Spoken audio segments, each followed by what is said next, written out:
चलिए आज आए हैं पार्ट 3 लेकर। इसके नेक्स्ट क्लास में पार्ट 2 तक हो गया था, जो कि क्वेश्चन कुछ यही था। देख लो, ध्यान से देखिए। सांद्रण सेल था, तो इसके आगे पार्ट 3 हम स्टार्ट करते हैं। ठीक है, देखो। चलिए क्वेश्चन नंबर 51 देखिए क्या कह रहा है। किसी सेल के आंतरिक प्रतिरोध से आप क्या समझते हैं? जैसे कोई सेल है तो उसका आंतरिक प्रतिरोध होगा। कोई सेल है तो उसका तो आंतरिक, जैसे बैटरी हो गया। जैसे बैटरी मतलब द्वितीयक बैटरी, लेड स्टोरेज बैटरी, लेड संचायक बैटरी, बहुत प्रकार का बैटरी का आप लोग पढ़ेंगे। तो देखिए, तो किसी सेल का आंतरिक प्रतिरोध से आप क्या समझते हैं? तो सेलों के दोनों प्लेटों के बीच सेल के आंतरिक विद्युत धारा में उत्पन्न अवरोध को सेल का आंतरिक प्रतिरोध कहते हैं। कितना सिंपल है, चलिए इसको समझा दें। देखो, सेलों के दोनों प्लेटों के बीच, सेलों के जो दो प्लेटों उसका बीच जो, जैसे ये सेल यहाँ होगा, उसके दोनों प्लेटों के बीच, ठीक है। सेलों के दोनों प्लेटों के बीच सेल के आंतरिक विद्युत धारा में उत्पन्न, जैसे दो सेल है, एक यहाँ सेल है, एक यहाँ सेल है, दो मतलब सेलों के दोनों प्लेटों के बीच सेल के आंतरिक विद्युत धारा, सेल का जो आंतरिक अंदरूनी भाग जो होगा उसे आंतरिक कहते हैं। तो सेल का आंतरिक विद्युत धारा में उत्पन्न अवरोध को, आंतरिक विद्युत धारा में उत्पन्न अवरोध को सेल का आंतरिक प्रतिरोध कहते हैं। चलिए इसको एक और रिपीट कर लेते हैं। सेल की दोनों प्लेटों के बीच, सेलों की दोनों प्लेटों के बीच सेल के आंतरिक विद्युत धारा में उत्पन्न, सेल की आंतरिक विद्युत धारा में उत्पन्न अवरोध को सेल का आंतरिक प्रतिरोध कहते हैं। चलिए ये क्वेश्चन छूट गया, चलिए इसको अगला देखेंगे बाद में। नति अथवा नमन कोण से आप क्या समझते हैं? नति अथवा क्रांति कोण आप लोग पढ़े होंगे, उसे इतना ज़्यादा तो आपको बताने जरूरी नहीं है। किसी स्थान पर चुंबक में लटकी हुई चुंबकीय सुई, कोई स्थान है, मान लीजिए यही स्थान है, तो उसके चुंबक में क्या बोल रहा है? किसी स्थान पर, मतलब कोई भी स्थान हो, तो किसी स्थान पर चुंबक में लटकी हुई चुंबकीय सुई, ठीक है। किसी स्थान पर चुंबक में लटकी हुई चुंबकीय सुई अक्ष की से, जो अक्ष होगा ना, उसके अक्ष के क्षैतिज दिशा से बनाए गए कोण को, अक्ष को क्षैतिज दिशा से बनाए गए कोण को नति अथवा नमन कोण कहते हैं। समझे? तो किसी स्थान पर चुंबक में लटकी हुई चुंबक, कोई भी स्थान, कोई जरूरी नहीं कि वो स्थान क्या हो, तो किसी स्थान पर चुंबक में लटकी हुई चुंबकीय सुई अक्ष की क्षैतिज दिशा से, अक्ष की जो है क्षैतिज दिशा से उसके बनाए गए कोण को नति अथवा नमन कोण कहते हैं। ठीक है, तो देखिए ये भी वीआई क्वेश्चन है, आप लोग 10th में पढ़े होंगे। खतरे का जो संकेत है वो लाल क्यों होता है? तो आपका भी सवाल कभी कभार मन में उठता होगा कि जो खतरा का संकेत से गोल चक्कर आप लोग देखे होंगे, तो शहरों में वहाँ लगा होता है, तो ग्रीन सिग्नल, रेड सिग्नल, तो क्यों रेड सिग्नल? क्या पता रेड की जगह येलो दे देता। चलिए इसको समझते हैं कि खतरे का संकेत लाल क्यों होता है। तो लाल रंग का प्रकाश तरंग दैर्घ्य सबसे अधिक होता है। जो लाल होता है ना, 10th में आप लोग पढ़ेंगे, लाल रंग का प्रकाश जो है मतलब बहुत ज़्यादा, लाल जो है ना बहुत ज़्यादा तरंग दैर्घ्य करता है। और प्रकीर्णन कौन करेगा? तो वो बैगनी रंग वाला जो है, ठीक है। तो लाल रंग का प्रकाश का तरंग दैर्घ्य सबसे अधिक होता है, ठीक है, सबसे अधिक होता है लाल रंग का। अतः लाल रंग का प्रकीर्णन जो है सबसे, क्योंकि वो फैलता नहीं है, लाल प्रकाश जो है, लाल रंग जो है वो फैलता नहीं है, तो यानी कि प्रकीर्णन सबसे कम होता है। इसीलिए जो है खतरा का संकेत लाल होता है। कितना सिंपल में, तो लाल रंग का प्रकाश का तरंग दैर्घ्य अधिक होता है, सबसे अधिक होता है, और लाल रंग जो है प्रकीर्णन सबसे कम होता है, इसीलिए खतरे का संकेत लाल होता है। और ये रंग जो है लाल, तो बहुत दूर से भी दिखाई पड़ जाता है, इसीलिए खतरे का संकेत लाल दिखाई पड़ता है। चलिए देखिए, क्वेश्चन नंबर 55 है। मानव नेत्र की संवेदन क्षमता से क्या समझते हैं? जैसे मानव नेत्र है, ये आपका आँख है, तो आँख तो नहीं दिखा सकते, चलिए समझिए। तो मानव नेत्र की संवेदन क्षमता क्या होती क्या है? उस संवेदन क्षमता वो कितना होगा, कितना सेंटीमीटर, कितना होता है? ऐसे तो होता 25 सेंटीमीटर। देखिए, नेत्र द्वारा फोकस दूरी को समायोजित करने की क्षमता को, नेत्र द्वारा फोकस दूरी को, मतलब कोई नेत्र द्वारा, जैसे आँख है, तो नेत्र द्वारा फोकस दूरी को समायोजित करने की क्षमता मानव नेत्र की संवेदन क्षमता कहलाती है। ठीक है, जैसे मतलब कोई आँख है, तो नेत्र द्वारा फोकस दूरी, भाई आँख द्वारा फोकस दूरी को, आँख है, आँख द्वारा फोकस दूरी को समायोजित करने की क्षमता को मानव नेत्र की संवेदन क्षमता कहते हैं। चलिए एक वीडियो आपको देख रहे हैं, समझाते चल रहे हैं, थोड़ा लंबा वीडियो, हम इसको कितना हमें पता भी नहीं है कि ये कितना पार्ट में बनेगा। ये पार्ट 3 है, पार्ट 4 आएगा, पार्ट 5, 6, 10 तक कहीं तक जा सकता है। इसमें फिजिक्स और केमिस्ट्री के क्वेश्चन, एक क्वेश्चन भी एग्जाम में नहीं आएगा इससे बाहर, ये हम लिख के देते हैं, क्योंकि हम भी एग्ज़ाम देने वाले हैं, इसलिए हम जो बनाए स्टडी मटेरियल आपको दे रहे हैं। दूरदर्शी का अभिदृश्यक का द्वारक बड़ा बनाया जाता है, क्यों? जो दूरदर्शक होता है ना, उसका अभिदृश्यक जो होता है, दूरदर्शक है, परावर्तक सब, तभी सब आप लोग ऑप्टिक्स में पढ़े होंगे। ये फिजिक्स और केमिस्ट्री का क्वेश्चन दोनों मिला हुआ क्वेश्चन है, इसलिए आपको ज़्यादा कंफ्यूज होने की ज़रूरी नहीं है। तो दूरदर्शक या अभिदृश्यक का द्वारक जो है वो बड़ा क्यों बनाया जाता है, तो समझिए। तो दूरदर्शी से दूर स्थित वस्तुओं का जो है ना चमकीला प्रतिबिंब बनाने के लिए, दूरदर्शी से दूर स्थित मतलब बहुत दूर है उसका वस्तु जो है चमकीला दिखाई देने के लिए, चमकीला प्रतिबिंब बनाने के लिए उसके अभिदृश्यक का द्वारक जो है बड़ा बनाया जाता है। क्यों बड़ा बनाया जाता है? तो दूरदर्शी से दूर स्थित मतलब बहुत दूर होता है, दूरदर्शी से दूर स्थित वस्तुओं का चमकीला प्रतिबिंब बनाने के लिए उसके अभिदृश्यक, उसका जो है अभिदृश्यक होगा, तो उस इसका अभिदृश्यक का द्वारक बड़ा बनाया जाता है। क्यों बड़ा बनाया जाता है? रिपीट करते हैं इसको। दूरदर्शी से दूर स्थित वस्तुओं का चमकीला प्रतिबिंब बनाने के लिए उसके अभिदृश्यक का द्वारक बड़ा बनाया जाता है। ठीक है, चलिए नेक्स्ट देखते हैं। तो क्लोरोफॉर्म को प्रकाश एवं वायु के प्रभाव से बचाने के लिए कौन कौन सी सावधानियां बरती जाती है? क्लोरोफॉर्म, अच्छा क्लोरोफॉर्म का आपको फॉर्मूला पता होगा, क्लोरोफॉर्म का फॉर्मूला होता है CHCl3। चलिए इसको लिख ही देते हैं, CHCl3, ये क्लोरोफॉर्म का फॉर्मूला है CHCl3। ठीक है, देखिए क्लोरोफॉर्म का प्रकाश, चलो देखो, क्लोरोफॉर्म प्रकाश तथा वायु की उपस्थिति में विघटित हो जाता है। क्या है? तो क्लोरोफॉर्म जो होगा CHCl3 है ना, तो क्लोरोफॉर्म प्रकाश तथा वायु की उपस्थिति, प्रकाश और वायु की उपस्थिति में अपघटित हो जाता है। ठीक है, क्लोरोफॉर्म प्रकाश तथा वायु की उपस्थिति में विघटित हो जाता है। तो वो जो विघटन होता है ना, जो विघटित हुआ, तो विघटनों के रोकने के लिए, तो विघटन को रोकने के लिए क्लोरोफॉर्म जो है, क्लोरोफॉर्म को रंगीन कांच के बोतलों में जो है थोड़ा सा इथेनॉल मिला दिया जाता है। यहाँ से समझिएगा थोड़ा सा पॉइंट, रंगीन कांच की, जैसे रंगीन बोतल होगा उसके कांच के बोतलों में थोड़ा सा इथेनॉल, इथेनॉल का फॉर्मूला क्या था? तो इथेनॉल का फॉर्मूला था C2H5OH। ठीक है, इथेनॉल का, तो वही मिला दिया जाता है रंगीन कांच के बोतलों में, बस इतना ध्यान रखिए। तथा उसमें थोड़ा इथेनॉल मिला, तो वही है। तो क्लोरोफॉर्म प्रकाश तथा वायु की उपस्थिति में विघटित हो जाता है, और विघटन रोकने के लिए, विघटन जो है रोकने के लिए क्लोरोफॉर्म को रंगीन कांच के बोतलों में थोड़ा सा, रंगीन कांच के बोतलों में जो है थोड़ा सा इथेनॉल मिलाकर रखते हैं। इसी से जो है क्लोरोफॉर्म को प्रकाश एवं वायु प्रभाव से बचाने के लिए इसे करते हैं। ठीक है, अभी फॉर्मिक अम्ल अल्डिहाइड और अम्ल दोनों जैसा आचरण करता है।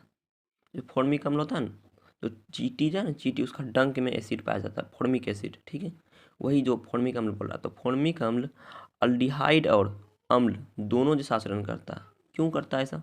देखिए, तो क्योंकि फॉर्मिक अम्ल में CHO समूह, क्योंकि फॉर्मिक अम्ल में CHO समूह तथा COOH समूह दोनों उपस्थित होता है।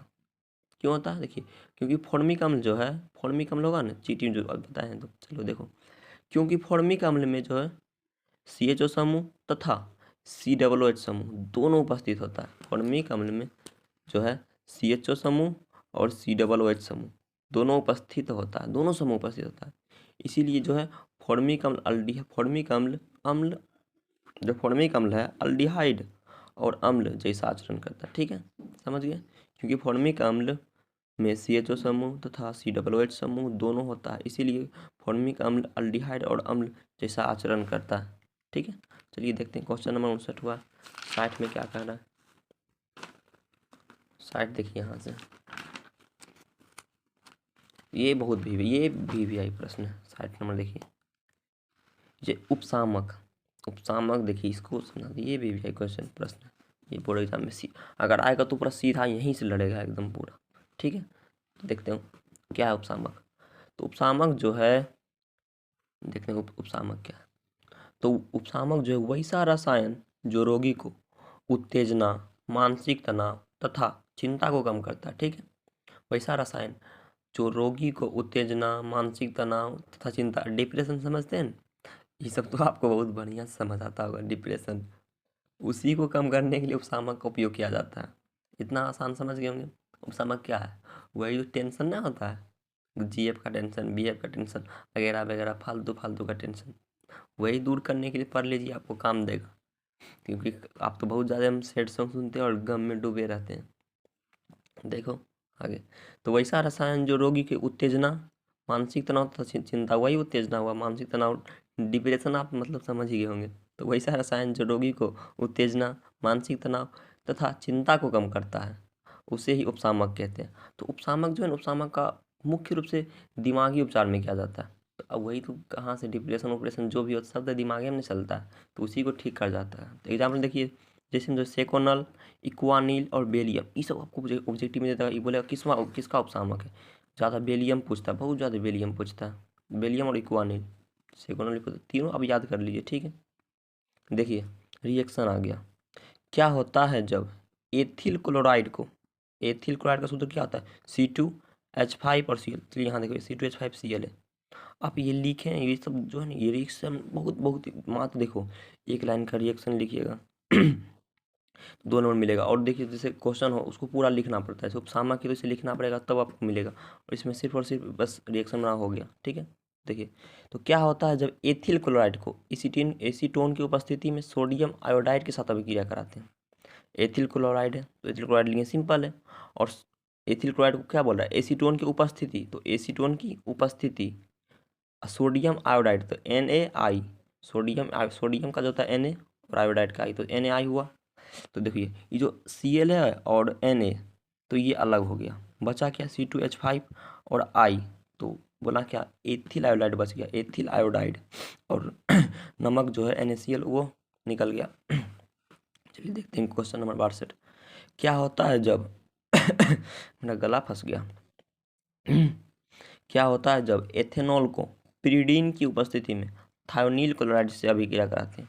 क्या होता है जब एथेनॉल को, तो एथेनॉल क्या होता है C2H5 और OH, इसका एथेनॉल का ये फॉर्मूला है C2H5OH। एथेनॉल को जो है थायोनील क्लोराइड जो है इसका होता है SOCl2, ठीक है। अरे Cl2 नहीं दिख रहा, बढ़िया, चलो इसको लिखें, ये 2 है Cl2, ठीक है। तो क्या बोल रहा है क्वेश्चन, देखिए क्या कर रहा है, क्वेश्चन कर रहा है इथेनॉल को पिरीडीन की उपस्थिति में, तो फिर हमको इससे क्या मतलब, पिरीडीन, यहाँ आओ पिरीडीन, ठीक है, पिरीडीन की उपस्थिति में थायोनील क्लोराइड से भी क्या करते हैं, तो एथेनॉल लिए, ठीक है, सिंपल आप समझिए, ज़्यादा इसमें ताम झाम करने की जरूरी नहीं है। एथेनॉल को जो है SOCl2 यानी थायोनील क्लोराइड से लिए। देखिए ये जो C2H5 होगा ना, वो ये Cl, वो Cl एक साथ बना लेगा एथिल क्लोराइड, ये जो SO2 इसमें 2 बच गया, SO2 सल्फर डाइऑक्साइड, और एक हाइड्रोजन HCl मुक्त हो जाएगा, ठीक है। C2H5 एथेनॉल और SOCl2, ठीक है। तो इधर एथिल क्लोराइड इधर बन गया, और सल्फर डाइऑक्साइड और हाइड्रोक्लोरिक एसिड दोनों इधर विघटित हो गया। क्वेश्चन नंबर 63, कुछ रिएक्शन है। क्या होता है जब मेथिल आयोडाइड को मैग्नीशियम धातु से अभिक्रिया करा जाता है। तो मेथिल आयोडाइड को मैग्नीशियम धातु से अभिक्रिया कराते हैं। मेथिल आयोडाइड क्या है, CH3I मेथिल आयोडाइड हो गया, ठीक है। उसके बाद देखिए, तो क्या देखिए क्या होता है जब मेथिल आयोडाइड, तो मेथिल आयोडाइड को मैग्नीशियम धातु से अभिक्रिया कराते हैं। एथिल आयोडाइड कुछ आपको करना ना है, जो बोलेगा एथिल आयोडाइड बोला, पर बस आपको फॉर्मूला आपको याद रखना होगा, ये बेसिक फॉर्मूला, ये सब तो याद ही करना होगा आपको। तो मेथिल आयोडाइड लिए मैग्नीशियम, तो ये जो CH3 है और Mg, तो पूरा आराम से इसको CH3MgI, कितना सिंपल है, पूरा सब यहाँ CH3 लिखो और MgI मैग्नीशियम आयोडाइड पूरा लिख दो, तो क्या बन गया, मेथिल मैग्नीशियम आयोडाइड, ठीक है, बन गया। दूसरा देखते हैं, क्या होता है जब शुष्क ईथर की उपस्थिति में ब्रोमोबेंजीन को मैग्नीशियम से अभिक्रिया करा जाता है। ये सब ये बहुत भी है, ये जो है ना बूट से अभिक्रिया वाला बहुत भी होता है। तो क्या बोला, क्या होता है जब शुष्क ईथर की उपस्थिति में, बोला तो शुष्क ईथर ड्राई ईथर हो गया, शुष्क ईथर ड्राई ईथर, और ब्रोमोबेंजीन क्या होता है C6H5Br, ये बोले, ये आपको याद ही करना होगा, इसमें हम कुछ भी नहीं कर सकते, आपको कोई हेल्प नहीं कर सकते, नहीं तो हम पूरा आपको बता देते। ब्रोमोबेंजीन ये सूत्र आपको याद है तो C6H5Br लिखें, मैग्नीशियम डालें, देखिए C6H5 और Br, और आराम से इसको जो Mg और Br पूरा बढ़िया से इधर उतार दो, कुछ किए हैं देखो, C6H5 लिखें, C6H5 लिखे, और ये MgBr मैग्नीशियम ब्रोमाइड, ये लिख दिए। इसको जो है ना फिनाइल मैग्नीशियम और ब्रोमाइड बोलते हैं, फिनाइल मैग्नीशियम ब्रोमाइड, ठीक है। चलिए क्वेश्चन नंबर 65 है, टिंडल प्रभाव। यार देखिए कितना VVI क्वेश्चन है, कभी हो पूछ सकता है कहीं भी, और जरूर नहीं, सब आगे भी हो सकता है पूछते। टिंडल प्रभाव पर आपको समझना भी होगा। देखिए कितना आसान से इसको हम समझाते हैं। जब किसी अंधेरे स्थान पर, जब कोई अंधेरे स्थान पर कोलाइडी विलयन में से प्रकाश गुजारा जाता है तो प्रकाश का मार्ग स्पष्ट रूप से दिखाई पड़ता है। तो यह घटना टिंडल, इसको हम समझाते हैं। अच्छा, आप मतलब कल्पना कीजिए कि एक बंद कमरा है, उसमें ना ही कोई लाइट है, कुछ भी नहीं है वहाँ, उसमें कोलाइडी विलयन बोला, तो एक एक गिलास जो है दूध है, लीजिए उसको, आपको प्रैक्टिकल बता रहे हैं, ये आप कर सकते हैं। उसको दूध लीजिए, वो कोलाइडी विलयन है, उसमें जो लेज़र लाइट होता है, मेला में तो देखबे किए होंगे ये सब, तो लेज़र लाइट मारिए तो उसका जो प्रकाश होगा ना, रंग प्रकाश जो है वो आपको स्पष्ट रूप से दिखाई पड़ेगा। वही है क्या है, तो एक पहले बंद कमरा है, उसमें लाइट नहीं होना चाहिए, उसको कोलाइडी विलयन रखो और उसमें लाइट प्रकाश को, उसका जो मार्ग है स्पष्ट रूप से दिखाई देगा। वही टिंडल प्रभाव, वही लिखा है कि जब किसी अंधेरे स्थान पर, आप अगर समझ गए तो लिख सकते हैं, ज़रूरी नहीं कि आप यही है लिखें, आप कुछ भी लिख सकते हैं, बस इसे रिलेटेड होना चाहिए। जब किसी अंधेरे स्थान पर कोलाइडी विलयन में से प्रकाश को गुजारा जाता है तो प्रकाश का मार्ग स्पष्ट रूप से दिखाई पड़ता है। तो यही घटना टिंडल प्रभाव कहलाता है, ठीक है। अब देखिए, एल्यूमिना के वैद्युत अपघटन में क्रायोलाइट को क्यों मिलाते हैं? एल्यूमिना का वैद्युत अपघटन होता है ना, तत्व का निष्कर्षण का ये क्वेश्चन है। तो एल्यूमिना के जो वैद्युत अपघटन में क्रायोलाइट को क्यों मिलाते हैं, समझिए। तो क्योंकि क्रायोलाइट मिलाने से, जो एल्यूमिना का वैद्युत अपघटन होता है ना, उसमें क्रायोलाइट मिलाने से, तो क्योंकि क्रायोलाइट मिलाने से एल्यूमिना का वैद्युत चालकता बढ़ जाता है। अगर क्रायोलाइट मिलाएंगे तो उसका वैद्युत चालकता बढ़ जाता है, और उसका गलनांक होता है ना, गलनांक, वो जो है वो कम हो जाता है। चालकता बढ़ेगा और गलनांक कम होगा, ये 2 पॉइंट है, चालकता बढ़ेगा और गलनांक कम होगा, ठीक है। तो क्योंकि क्रायोलाइट मिलाने से एल्यूमिना की वैद्युत चालकता बढ़ जाती है और गलनांक भी कम हो जाता है, इसीलिए एल्यूमिना के वैद्युत अपघटन में क्रायोलाइट मिलाते हैं। कितना सिंपल है, क्यों क्रायोलाइट मिलाएंगे, चालकता बढ़ेगा और गलनांक कम होगा, सिंपल है। चलिए क्वेश्चन नंबर 67 देखते हैं। ये सब देखिए आपको भी बहुत VVI क्वेश्चन है। क्या बोल रहा है 67 में, कैले मेंशन से जिंक धातु का निष्कर्षण, ये जो